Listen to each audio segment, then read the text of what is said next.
कोई कहता है मुझे क्वेश्चन करने में 3 घंटे लग जाते हैं, तो तू बेवकूफ है, तुझसे 3 घंटे लग रहे हैं अगर क्वेश्चन करने में। अगर क्वेश्चन मान लो हमने तुम्हें 5-6 केटी के दिए, 3 घंटे लग गए तुझे वो करने में, 6 केटी करने में 3 घंटे लग गए। अबे 3 घंटे कैसे लगेंगे 6 सवाल करने में? मैंने क्या कहा, जब भी आपको होमवर्क करना है पीस मील में करो। पीस मील में मतलब आपको 4 क्वेश्चंस दिए, 4 क्वेश्चंस दिए, मान लो आपने पहला बना, दूसरा बना, मान लो 6 दिए, चलो है ना, 3 और 3 6, पहला बना, दूसरा बना, और ये लास्ट वाला बन गया। ये नहीं बने, छोड़ दो। 10-10 मिनट ट्राई करो, हर किसी को 10-10 मिनट, छोड़ दो।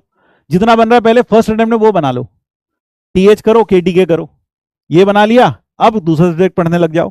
फिर उसके बाद थोड़े समय के बाद जब दूसरा सब्जेक्ट पढ़ते हुए थक जाओ, फिर दोबारा उठाओ इन्हीं को। अब आप पाओगे इन 3 में से भी कुछ ना कुछ बनेगा। करके देखना जो मैं कह रहा हूं, तब आपका सिर्फ एक ही डाउट बचेगा, बस ये एक डाउट बच जाएगा।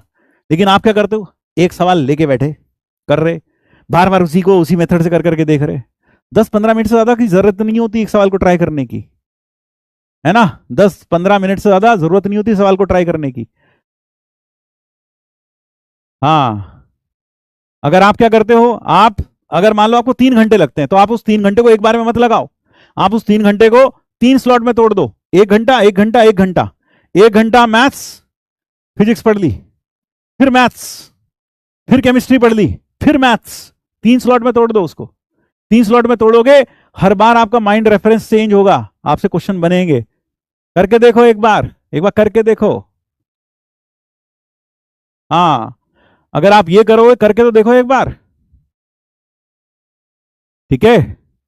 तो मैथ्स के बीच में दूसरा सब्जेक्ट सैंडविच कर लो, बीच बीच में, ऐसा करो और करके देखना। और मुझे कल बताना कि सर हमने पहले अटेम्प्ट में क्वेश्चन बनाए, हमसे 4 ही बने, और फिर हमने कुछ क्वेश्चन बनाए सर, हमसे 2 और बन गए, फिर हमने तीसरे बनाए सर 1 और बन गया, सर 1 ही डाउट आया बस। करके देखना एक बार, ऐसा नंबर ऑफ डाउट्स कम आएंगे, ज्यादा क्वेश्चन बनेंगे। करके देखो। तू तो पहली भी दूसरी बार तैयारी कर रहा है ना। दूसरी चीज, कितने परसेंट केटी के बनने पर खुश रहे? हमसे तो केटी के बनते ही नहीं है, हम क्या करें, क्वेश्चन ही नहीं बन रहे, हम क्या करें। अगर आपसे 30-40% के ऊपर केटी के बन रहे हैं, 30-40% बन रहे हैं, तो वेल एंड गुड, धीरे धीरे करके इंप्रूवमेंट होगा, आगे ज्यादा बनेंगे। इसलिए अभी ये निराश मत हो कि हमसे 2 बन रहे, 4 बन रहे। कोटा में आके देखो, लोगों के जिंदगी का सबसे बड़ा गम यही है कि जो भी टीचर क्लास में होमवर्क देते हैं मॉड्यूल में से या जो भी शीट में से, वो बनता ही नहीं उनसे। सबकी जिंदगी में यही गम है।